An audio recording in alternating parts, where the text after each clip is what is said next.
စီးကျိုယောဂရှိနေပြီဖြစ်ကြောင်းသင်ခန္ဓာကိုယ်ကပြောပြနေတဲ့လက္ခဏာ9ချက်စီးကျိုတွေအဖြစ်များလာတဲ့နောက်ဆက်တွဲပြဿနာတွေကလည်းကြောက်စရာကောင်းတယ်ဆိုတာကိုသတိပြုလာတဲ့အခါမှာကိုယ်မှာစီးကျိုယောဂရှိနေလားဆိုတာကိုလည်းအများစုကသိကျင်လာကြပါတယ်စီးကျိုယောဂသင်မှာရှိလားမရှိဘူးလားဆိုတာကိုလိုအပ်တဲ့သွေးစစ်ဆေးမှုတွေကိုပြုလုပ်ခြင်းအပြင်သိရှိနိုင်ပါတယ်ဒါကြောင့်ဒီနေ့ကျွန်တော်ပြောပြပေးမှာကတော့စီးကျိုရှိနေမှအလွယ်တကူသိရှိနိုင်မယ်ခန္ဓာကိုယ်ရဲ့လက္ခဏာ9ချက်ပဲဖြစ်ပါတယ်အဲ့ဒီလက္ခဏာတွေကတော့1စီးမကြခဏသွားခြင်းစီးကျိုကြောင့်သွေးထဲမှာပိုရှန်နေတဲ့ကြားဓာတ်တွေကိုကြောက်ကကနေဆွန့်ထုတ်တဲ့အခါမှာတော့ကြခဏစီးသွားခြင်းဆိုတဲ့လက္ခဏာကိုခံစားနိုင်ပါတယ်အထူးသဖြင့်ညဘက်တွေမှာစီးပို့သွားနိုင်ပါတယ်စီးသွားလွန်းလို့ညဘက်အေးတဲ့အထိတောင်ဖြစ်နိုင်ပါတယ်နှစ်ရင်ငတ်ရှင်စီးကျိုရဲ့အဓိကလက္ခဏာတွေထဲမှာရင်ငတ်ရှင်လည်းပါဝင်ပါတယ်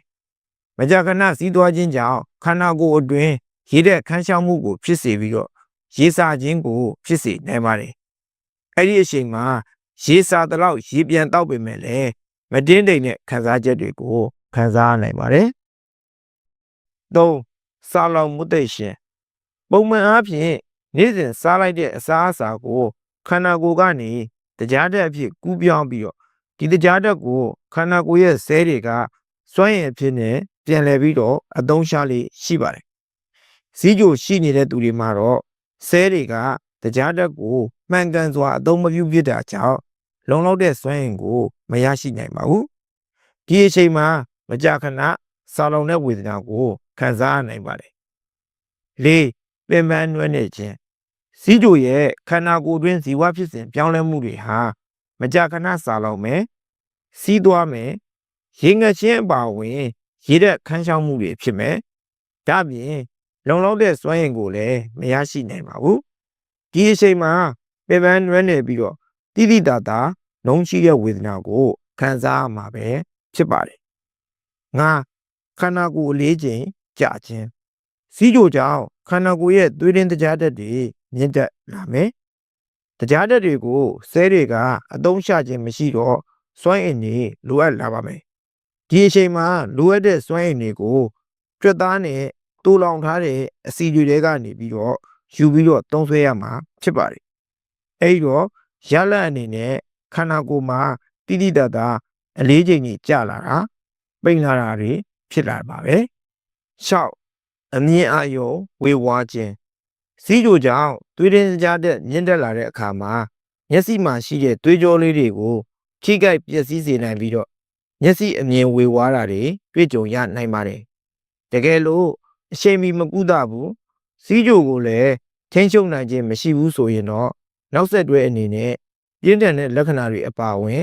မျက်စိအမြင်အာရုံဆုံးရှုံးရတဲ့အထိဖြစ်စေနိုင်ပါတယ်ခွန်း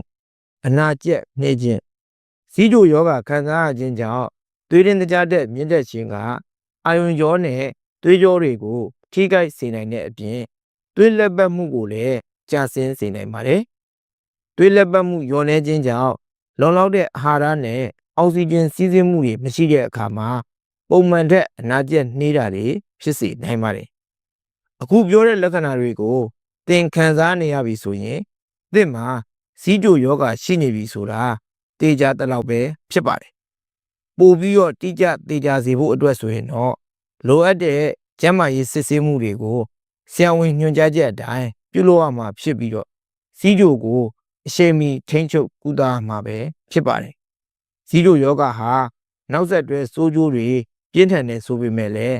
နီလန်းမှန်ကန်စွာနဲ့တေချာကုသမယ်ဆိုရင်တော့တာမန်လူတယောက်လိုနေထိုင်သွားလာနိုင်မှာဖြစ်ကြောင်းကျွန်တော်ကညှဝေလိုက်ရပါတယ်